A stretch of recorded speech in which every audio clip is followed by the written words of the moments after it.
Okay, comparison video, because I've never seen one on YouTube yet, and a lot of people have asked me, now that I own them both, V Ride 1 and Scag V Ride 2. What's the difference between the two of them, and which one do we like more? So, let's go over some of the things that are the same and some of the things that are different from what they've done from one machine to the next.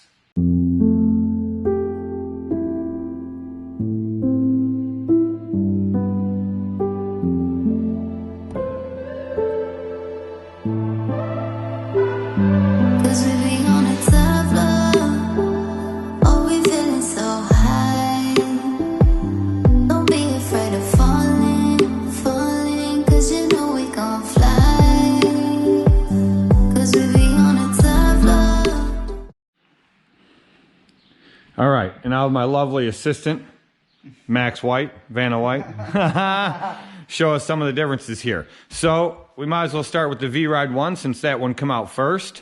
I will tell you, just real quick, both of them have the same 52-inch deck. It's a Velocity Plus deck on both of them, but the deck is a little bit different. And this one here has a 26-horse Kawasaki carbureted engine. That has a 25-horse Kohler EFI. Okay, so engine-wise, because people will ask, you know, the difference, this and that. But as far as decks go, they're pretty much the same, and the engines are different. So with the V Ride 1, you know what? Instead of just going over one and then going right, and then completely going over the next one, we'll just cover some of the basic things. So they both do have an 8-gallon fuel tank. The tires on both of them are different.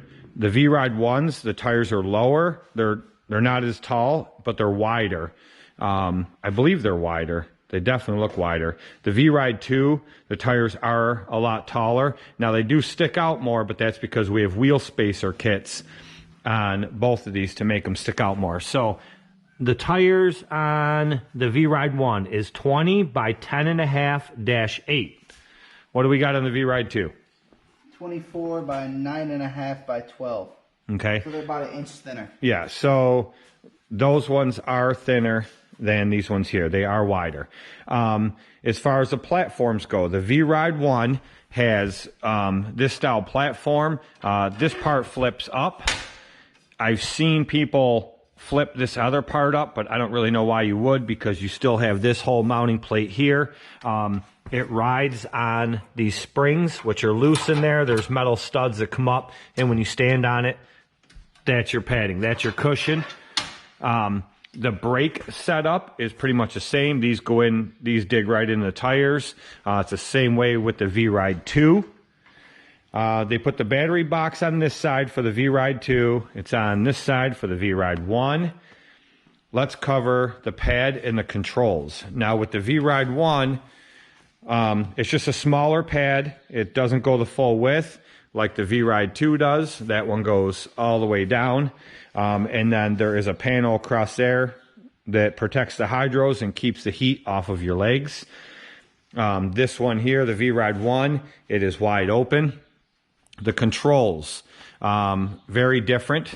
These controls on the V Ride 1 are a lot smaller, more confined, a little different shape. In the V Ride 2, controls are a lot bigger, a lot wider.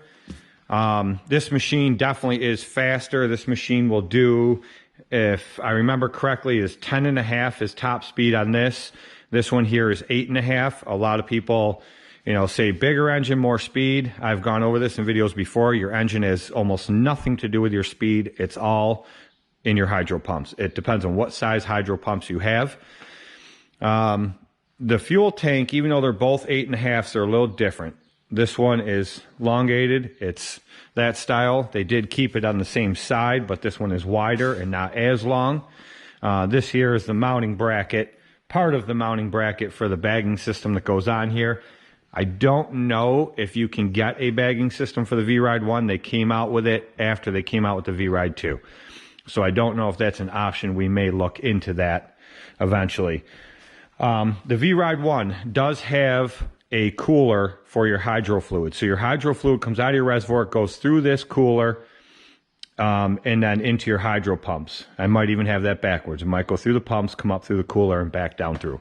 But either way, that has a hydro fluid cooler. This one does not. As far as how do you set the deck height? Well, if Max show you this one. All right, so on this one, they've got, it comes with a cotter pin, but we replaced it for a quick clip. We're looking for a better way because the oil filter's right there and you burn your hand on it halfway through the day. But you take it, set it where you want it. We normally cut it 3 1/4. Slide it back in, flip it over, right down. It's probably one of the easiest ways we have to change the deck height. You're not struggling to pull the deck back up when you need to pull up onto the trailer. We have found with our Exmark and our Toro that it's a lot harder to pull up that deck. You're actually putting your whole weight behind it, whereas with the 2 Skags, they're a lot easier. The spring setup is better. Definitely easier to do one-handed, unlike the Exmark, for instance, where you have this older style handle, and the Toro is the same way. Now, the height adjust for the V Ride 2. Now, this is the ideal adjustment. It's got the notch out, like our like both the Exmark and the Toro. So you just slide it right in, flip it over, drop it down. Like I said, just like the V Ride 1, it's a lot easier to pull up than other mowers. Probably one of the highlights. After a long day of mowing, your arms get kind of tired, and then you're literally throwing your whole body weight behind it to pick it back up. Yep, definitely a big difference. I know, and I like the way this spring is on the V Ride 2, but I like the V Ride 1 better, mainly because the one end of it goes around that bolt there and there. We had this machine for about 7 hours when Billy was mowing, that big one we do on the reservation. Yeah. And he hit a bump and that spring come off and went flying. And that spring was just laying over in a yard. We couldn't even pick it up because the muffler had been blowing hot exhaust on it for a couple hours, and that spring was so freaking hot. The way this one is designed here on the V Ride 1 for the spring assist, it goes around that bolt there, and it does go around the end of a bolt there as well. But the way it's hooked in and around there, it's not going to come off as easy. Well, and you don't have the exhaust blowing right on it, making it hot, softening the metal, making it stretch faster. Exactly. As far as the deck, this is a Velocity Plus 52-inch deck, but it does not have one of the deck caster wheels over here, and it does not have them here. Now you can see where there's like a welded plate in there where there would have been one there. On this deck, this Velocity Plus 52, they have the welded bracket right there with a caster wheel, and the deck actually cuts in right here, and they have another one here. That's a much better design. They do have the 3 in the front, both of them, and they both also have 2 long, I believe they're about 8-inch ones side by side in the back on both decks. So that's the same. The frame of the V Ride 1 is a lot thinner. It's not as wide or as bulky. The V Ride 2 is definitely a lot wider. Frame-wise, that's not really a big deal. As far as the brake goes, it's just up top here, and it does control. When you put the brake on, it digs the brackets into the tires, but it also puts locks on your controls so you can't move them. Okay. Now with the V Ride 1, the brake is over here on the side. Everything is exposed, but you can shut the brake off and it lifts the brackets out of the tires, but you still can't move them. And how they accomplish that on this one is this one has a neutral and drive. When you put it over into drive, you can now move your controls. When you put it in a neutral, it locks them. You cannot move them. So that's how they accomplish that hydro control lockout on this machine. So I think that's pretty much the main things with the V Ride 1, the V Ride 2. The front end of this one, the whole front wheel assembly is bolted onto the frame of the machine, whereas the V Ride 1 is all one piece. and it's they go at a long angle. Yeah, there's definitely. V-Ride 2 has fenders. If you're going through wet stuff, you're not going to get soaked. The V-Ride 1, that water's going to spit up on the back of it. Your legs are going to be soaked. If you're wearing pants, your pants are going to be soaked. It's definitely a plus. Now, I will say, if you catch your leg on one of these, it is painful. Yeah. Got a little bit too close to the trailer, tried to move around. Boom. All of a sudden, I have a welt on my leg for 3 weeks. Yep. The V-Ride 2 does have these, I don't know what the hell you even call these things, but these, they screw on either way, and this whole pad, the framing for the pad is just notched, so you unscrew them a little bit, and it does come up and pop right off, so you can take this whole pad off to access anything you need to in there. This one doesn't, but at the same time, it's all wide open behind here, and there are 3 different settings. So right now it's in the middle one, but you can move the pad up 1 or down 1. It's about an inch difference in either direction. I will say that at first, after being on the V-Ride 2 for so long, and then recently getting the V-Ride 1, I didn't think I was going to like this pad at all. So let's cover which machine we like better and why, and just mine and Max's overall opinion on this. Okay, so which ones do we like better and why? I definitely like the speed of this V-Ride 2. I like that it's faster. That one seems like it's not even going at 8.5 miles an hour, but then you guys that follow me know there is a wheel motor issue with this one. It's on the right-hand side, and I don't think the left-hand side is that far behind it. I did order 2 new wheel motors. They will be in, I think Monday of next week they'll be in. So we'll replace both the wheel motors, and then I think it'll be fine after that. So that one is still pretty darn quick. So I like the way they both ride. I like the way they both cut. I personally think that V-Ride 1 leaves a better cut than this V-Ride 2. I don't know why. It's the same deck. We have put the same exact blades on them. We went and bought 2 brand new set of blades from the dealer, and we put the same blades on them just to compare them and see what we think. I think that one throws grass further and it cuts better than this deck here. I don't know why that is. They should be the same, but there's definitely a difference with that one there. As far as that pad goes, I like that pad. I don't know if I like it more than this one, but I do like that pad, and I like the way it is on there. I'm going to say that I like this pad better, strictly because there's not as big of a surface area for the sun to beat on. You burn your legs, you're only burning one spot, not the entire thigh. Right. That and this feels like it kind of hugs you more than that does. You move around a little bit on that one. This is right on the outside of both of your thighs. It kind of keeps you upright. Yeah, you're definitely more upright on that one. This one leans in more.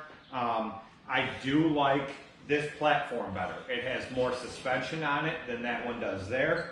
I definitely think I like this suspension better on this platform, but that one is still a very comfortable machine to ride on. This one does have the power chute on it, but the new power chute for this one got shipped out today, so that'll be here in a few days, and then we'll have a power chute on that too. I'm not sure if I'll put a foot pedal on that or a toggle switch. This one has the foot pedal. Yeah, I haven't really decided yet how I'm going to do it, but yeah, I think overall, as far as the EFI versus the carbureted, I would always take EFI, but that one there being such a bigger version of like a lot of the carbureted engines I've ran in the past, your average for so many machines is around the 23 or 23.5 horsepower carbureted. That one being a 26, just that little bit makes a world of difference. I've taken through some pretty thick stuff. It never even bogged. I haven't had an issue with that at all. It handles wet grass like a beast. Oh yeah, it definitely handles wet grass, no problem. But I don't know. Like I said, I can't say for sure on hills which one is better. I know how good this one is, and this does very well on hills, especially now with the wheel spacer kit and the wheels kicked out more. But that one we haven't taken on too many hills because it has that wheel motor issue, where when you start to go up hills, you can feel like a chattering, they call it, or a grinding down in this wheel. But like I said, that's the wheel motor issue. So overall, I can't say which one I like better. I like them both for different reasons. What do you think, Max? I mean, personally, I would say, having spent about the same amount of time on both of them, I'm more of a fan of the V Ride 1 for a couple reasons. You nose under trees a lot better. You don't have that extra width from the front wheels. With the front wheels over here being smaller, it definitely gives you a little bit more versatility. Oh yeah, I didn't even notice that. Those front wheels are smaller than these ones. It's, like you said, it's not as fast, not nearly as fast. Like, when you want to move, that's definitely your machine. As far as hills, we'll find out. Biggest downfall of this one, though, is this drive. I don't like it. Oh yeah, we gotta put it in a drive? If you put the parking brake on before you drop this back down in neutral, you're stalling the mower out. It will not start when it's in drive. We ran into that problem when we were doing all the other work on it. But as far as it for being a carbureted engine, it is probably one of the better motors that we run. Suspension can be adjusted. We can make it a little bit more comfortable. I definitely like the height of those tires, but these being wider, I definitely feel like it might handle hills a little bit better. Yeah, because the X-Mark Vantage we have and the Toro Grandstand we have pretty much have the same exact tires as this, and those two mowers handle hills better than any mower we have. Hands down. Yeah, those things will go up hills that you probably wouldn't even want to take a walk behind on. They will mow horizontally across the hill that you probably wouldn't want to put a walk behind on, and we ride those hills all the time with the Vantage and with the Grandstand. So this having the same size tires on it, and now the stance is the same as those two mowers with the wheel spacer kit, I think once we get the wheel motor issue figured out and fixed, I think that thing's going to be a beast on hills. My main reason for liking this one more than the V Ride 2 is I don't know why, because like you said, it's the same deck. This will throw wet grass, and that won't. Right. That one struggles in wet grass a little bit, whereas this one, it's just like the X-Mark and the Toro. Like, you go over a clump of wet grass and it's gone. Right. You know what? And like I said, they're the same deck other than that notch out in the front on the discharge side, and other than having the casters in the front of this one and not on that one. They both say 52 velocity plus, but I've never jacked them up side by side to look and see if the baffles are actually the same. Well, I'm thinking what might be part of the reason with the wet grass is, like you said, that side of the deck's notched out. This is straight. You got that little bit of extra opening. Yeah, so I don't know exactly. It maybe even though they're still calling it a velocity plus, they may have changed some of the deck design underneath there, and but if that's the case and they did change underneath this one, they changed it for the worse, especially up here in northeast grasses. Oh yeah, we deal with summers like this where it's raining at least 2 days a week. We're dealing with wet grass half the day. And we're into June, and we've been mowing since the first week of April. So, we're into June, it's still raining a couple days a week. We haven't had a summer without a drought in probably 3-4 years, and this is lining up to be a summer without a drought. So, I don't know. If that's the case, this machine is going to get left in the shop a lot. So, we'll see what happens. So, that's it. That's the V Ride 1 compared to the V Ride 2. That's everything that we can tell you about it so far. We've only put about 25 hours on that machine. We did get it used, obviously. And this machine here has 328.5 hours on it. Bought this one brand new last year. We bought it, I think, in August last year. So we only had a couple months on it last year and then a couple months so far this year. Billy has probably put more hours on this than anybody. I'd say he's put probably 200 to 250 of those hours on this machine. Yeah. So he has more experience on this than anybody. He has ridden it a couple times, and he said, I don't care about the grinding. He likes that mower. He says he likes the pad. He likes the controls on that one better. It's still got baby hands. Yeah, he said he definitely likes that one better, but he definitely loves this machine too. So I don't know. We'll see over time, and we'll revisit this again, probably toward the end of the season, and after leaf cleanups. After we've got the wheel motor issue fixed on that, and that thing's cruising along as it should be, and after we have a season on both of these mowers, we can compare them side to side. My thoughts Max's thoughts, and then we'll get Billy in on this too. So you'll have opinions from all three of us and see what's up. But as of right now, I think that's it. That's our comparison between the two.